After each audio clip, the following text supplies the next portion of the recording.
Hello, welcome back to my channel. ဒီနေ့ဒီအင်ဂျီလေးရဲ့ချုပ်နည်းညံ့ဒီအသေးစိတ်လေးကိုပြောပြသွားပါမယ်။ဒီအင်ဂျီလေးကတော့ခေါင်းဝင်ပုံစံလေးနည်းနည်းရှည်ထားတာမို့တခိုင်းစားအုပ်ကိုမှ2ရွက်စုစုပေါင်း2ခိုင်းသုံးထားပါတယ်။ပြီးရင်တော့ကျွန်မအခုလိုခောက်ပြသလို3ကန်ပုံစံလေးခောက်လိုက်ပါမယ်။ပြီးရင်တော့ထိတ်ကနေပြီးတော့မြားလေးပြထားတဲ့အတိုင်း28 cm ဆင်းမယ်။ဒီဘက်ချမ်းကိုလည်းအဲ့လိုပဲ28 cm အမှတ်ကလေးမှတ်ခဲ့ပါမယ်။တချို့ကစင်တီမီတာလေးနဲ့ပြောပြပေးလို့ရမလားဆိုလို့ဒီအင်ဂျီမှာတော့စင်တီမီတာနဲ့ပြောပြသွားပါမယ်ခုနကမှတ်ခဲ့တဲ့28စင်တီမီတာစီအမှတ်ကလေး2မှတ်ကိုပီချိုးလေးနဲ့တိုင်းတဲ့အခါမှာ20စင်တီမီတာရမယ်ဒါမှမဟုတ်နည်းတယ်များတယ်ဆိုရင်တော့ကိုယ့်ရဲ့မြင်းချောင်းလေးတစ်ခုခုကစောင်းနေလို့ဖြစ်မယ်ပြီးရင်တော့အဲ့ဒီ20ရဲ့အလဲကနေပြီးတော့10စင်တီမီတာဖြစ်မယ်အဲ့ဒါကိုအောက်ကို1စင်တီမီတာဆင်းမယ်ပြီးရင်တော့အဲ့တိုင်းကိုကွေးလေးအခုလိုမျိုးလေးဆွဲလိုက်ပါပြီးရင်တော့အဲ့အမှတ်ကလေးကနေပြီးတော့အောက်ကိုအရှည်အတွက်တိုင်းမယ်ကျမကတော့ဒီမှာ58စင်တီမီတာယူထားတယ်တကယ်လို့ကိုပိတ်စကပိုကြီးတယ်ပို့ပြီးတော့ရှည်ရှည်လေးလိုချင်တယ်ဆိုရင်အဲ့ထပ်ပို့ပြီးတော့ရှည်လို့ရပါတယ်အခုမှတ်ပြသွားသလိုပဲပေချိုးလေးနဲ့အရှည်ကိုအခုလိုမျိုးလေးပဲမှတ်မယ်ပေါ့နော်နှုတ်မို့ဆိုလို့ရှိရင်ဒီတိုင်းကိုကခက်မှန်းချင်နေဆိုလို့ရှိရင်မြင်းဆောင်တာမျိုးဖြစ်နိုင်လို့ပါပြီးရင်တော့အဲ့အမှတ်ကလေးကိုဆက်မယ်ပြီးလို့ရှိရင်တော့ကတ်ကြီးနဲ့ဖြတ်ချလိုက်အောင်ပါပဲအဲ့ဒါဆိုရင်တော့ခေါင်းဝင်ရဲ့အရှည်ရပြီပေါ့နော်ပြီးရင်တော့ခုနက level အမှတ်ကနေပြီးတော့အောက်ကို28 cm ဆင်းပါမယ်အခုလိုမျိုးလေးပါအမှတ်ကလေးမှတ်လိုက်မယ်ဟိုဘက်ကောဒီဘက်ကောပါပြီးရင်တော့ level မှာခုနကဆွဲခဲ့တဲ့မြင်းလေးအတိုင်းဖြတ်ချပေးပါဒါပြီးရင်တော့နောက်ပိတ်စားတစ်ရွက်နဲ့အနောက်ချမ်းအတွက်ကိုညှက်မယ်အနောက်ချမ်းအတွက်ညှက်တာကလည်းလွယ်တယ်ခုနကလိုပဲ3ကန်ပုံစံခောက်မယ်ခောက်ပြီးတော့အရှည်ချမ်းလေးကိုကျွန်မအခုလိုမျိုးလေးတင်ပြီးတော့အောင်းနှာကိုဖြတ်ချလိုက်ပါမယ်ခုနကလေးကျမ level မှတ်ကနေ28 cm ဆင်းခဲ့တယ်နော်အဲ့အမှတ်လေးအတိုင်းပဲအောက်ချမ်းကိုလည်းအမှတ်ကလေးမှတ်လိုက်မယ်ဟိုဘက်ဒီဘက်ပါဒီကဆောင်းဝါတာမျိုးဖြစ်မှာဆိုလို့ကျမထိတ်ကနေပြီးတော့တိုင်းလိုက်တယ်56 cm ရတယ်ပေါ့နော်အဲ့ဒါကို56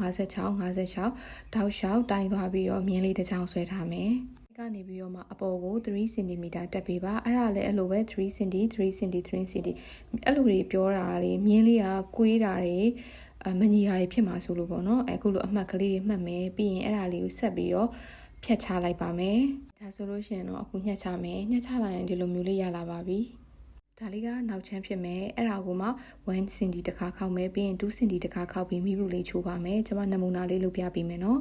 အခုလိုမျိုးလေးရပြီပေါ့နော်မိဘူးလေးနဲ့ဖိခိုင်းတာတက်တက်ရဲရဲလှလှပပလေးဖြစ်အောင်လို့ပါဒီမှာကျွန်မတခုပြောချင်တာကျွန်မကလေရှေ့ချမ်းစားပြီးတော့မှတ်တုံးကအရှေ့ချမ်းကိုအောက်ကို28 cm level မှတ်ကနေဆင်းခဲ့တယ်တကယ်လို့ကိုကလေနောက်ကျောင်းလေးကိုကျွန်မထပ်ပို့ပြီးတော့အောက်ကိုကြကြလေးဖြစ်ချင်တယ်ဆိုရင်30 31 32ကိုအဆင်ပြေသလိုကိုကြိုက်သလိုမျိုးအောက်ချလိုက်လို့ရတယ်ဒါဆိုရင်တော့အနောက်ချမ်းလေးပြန်စားမယ်အနောက်ချမ်းကအခုမိဘူးခောက်ထားတယ်လေခုနကအဲ့မိဘူးခောက်ခဲ့တဲ့နေရာလေးကိုအခုလိုမျိုးလေးချုပ်ချလိုက်မယ်အဲ့ဒီချားတွေကိုတည်ကြိုးထည့်ချင်တာပါတရေကျိုးကို26 cm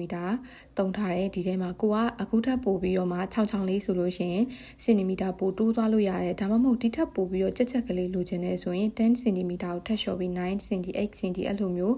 းတုံးလို့ရပါတယ်ဆိုရင်တော့အခုလိုမျိုးလေးရပြီပေါ့နော်ဒါလေးကအနောက်ချမ်းဖြစ်ပါမယ်ဒီလိုလေးရလာပြီဆိုရင်တော့အရှိချမ်းလေးအတွက်ကိုကျွန်မအခုလိုမျိုးလေးတွေအတွန်းအထက်ကလေးတွေလုပ်မယ်ပေါ့နော်လေဘင်းနေရာကိုဒီနေရာမှာပြောချင်တာကကျိုးဆွဲတွန်းသုံးချင်ရတယ်ကျွန်မကတော့လက်နဲ့ခောက်လိုက်ရင်ပိုမြန်နေခံစားရလို့အခုလိုမျိုးလက်ကလေးနဲ့ပဲခောက်လိုက်တာပါဒီလိုမျိုးလေးရလာပြီနော်အဲ့ဒါကိုမှပေချိုးလေးနဲ့တိုင်ကြည့်မယ်21 cm လောက်ဆိုရင်အဆင်ပြေပြီအဲ့ဒါလေးကိုမှကျွန်မအပေါ်ကနေဆက်ကလေးနဲ့နင်းလိုက်တယ်ပြီးတော့ပင်အကလေးဖြုတ်လိုက်ရင်ရပြီပေါ့နော်ပြီးရင်တော့လေလေဘင်းကျိုးကြီးလေးအတွက်12 cm ယူမယ်လက်မနဲ့ဆိုရင်5လက်မပါကျိုးရဲ့အရှည်ကတော့ကျမကတော့ရှည်ရှည်လေးလိုချင်တာမို့130 cm ယူထားပါတယ်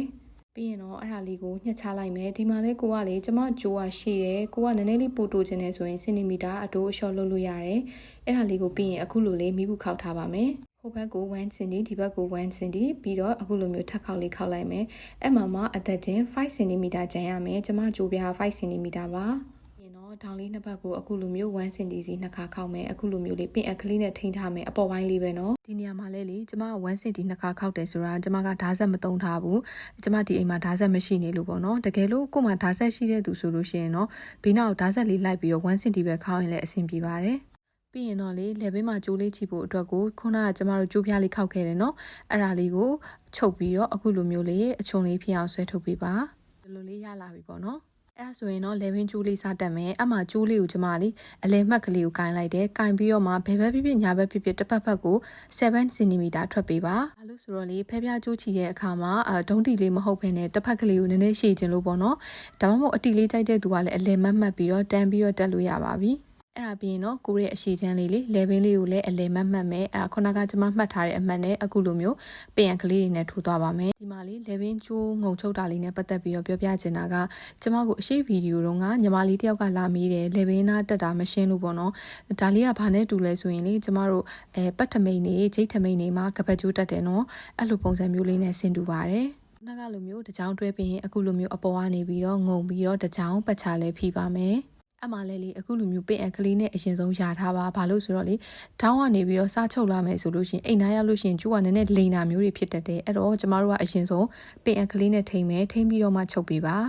အခုလိုပြထားတဲ့အတိုင်းလေးတောက်လျှောက်ချုပ်လာပေးပါအဲ့လိုပင်အလေးနဲ့ထိမ့်ချုပ်လို့ရှိရင်လေကျမပြပေးမယ်နော်အခုလိုမျိုးလေးကျိုးမလိန်မယ်နဲ့တသက်ရက်လေးရပါတယ်ပြီးရင်တော့အောက်နားမှာ reference လေးထည့်မယ်အဲ့ဒီအတွက်ကိုကျမကအရှည်ကို16 cm ယူထားပါတယ်ဒီနားမှာလည်းလေကိုကအောက်ကအတွန့်ကိုမကြိုက်ဘူးဆိုရင်မထည့်လို့ရတယ်ပြီးတော့ကိုသုံးတဲ့ပိတ်စကအနှံသေးဖြစ်နေတယ်အောက်နားမှာမပူဘူးဆိုလို့ရှိရင် reference လေးတွေမထည့်လဲအဆင်ပြေတယ်အင်ချီလီကသူ့ဟာသူလာတယ်ကျမကတော့အနှံကြီးသုံးထားတော့အောက်မှာပိတ်စတွေကပိုနေတယ်လေနော်အဲ့ဒါကိုနှမျောလို့ဆိုပြီးတော့ reference ထည့်တာပါအရှိချမ်းကောအနောက်ချမ်းကောကို reference လေးတွေထည့်ပြီးပြီဆိုလို့ရှိရင်တော့အခုလိုမျိုးပဲနှစ်ချမ်းလုံးကိုအနားလေးတွေလုံထားပြီးပါကျမတို့လေအရှိချမ်းတော့လေဘင်းမြင်းလေးကနေအောက်ကို28 cm ဆင်းခဲ့ဘူးတယ်အမှတ်ကလေးတေချာမှတ်ခဲ့ဖို့ပြောခဲ့တယ်နော်အဲ့ဒီအမှတ်ကလေးနဲ့အနောက်ချမ်းကတေကျိုးတက်ထားတဲ့နေရာလေးနဲ့ကိုအခုလိုပင်အကလေးတွေနဲ့ရသွားပါမယ်အဲ့ဒီပင်အနဲ့ရထားတဲ့အရှိချမ်းနဲ့အနောက်ချမ်းတွေကိုပူးပါမယ်2 cm ပူပေးပါရှင်ကျမလေးလေဘင်းမှာတော့က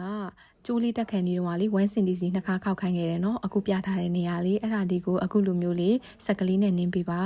လေးနင်းပြီးသွားရင်အင်ချီတီကလုံးဝပြီးသွားပြီအခုလိုမျိုးတည်တည်တက်တက်လှလှပပလေးရပါပြီရှင်သမီးလေးကိုလေးဖောက်ပုတ်ပေးစရာရှိနေရတဲ့တခါလေးဒီအင်ချီလေးပဲဝတ်သွားလိုက်ပါတယ်အင်ချီလေးကိုလိုက်ချုပ်ဖြစ်တဲ့ချုပ်နေရင်လည်းကမှမရှင်းတာနားမလဲတဲ့နေရာရှိတယ်ဆိုရင် comment မှာမေးပေးပါကျွန်မပြန်ဖြေပေးပါမယ်တကယ်လို့အခုချုပ်ပြသွားတဲ့အင်ချီလေးကိုသဘောကျတယ်ဆိုရင်လည်း like and subscribe လေးလုပ်ပေးခဲ့ပါအောင်နော်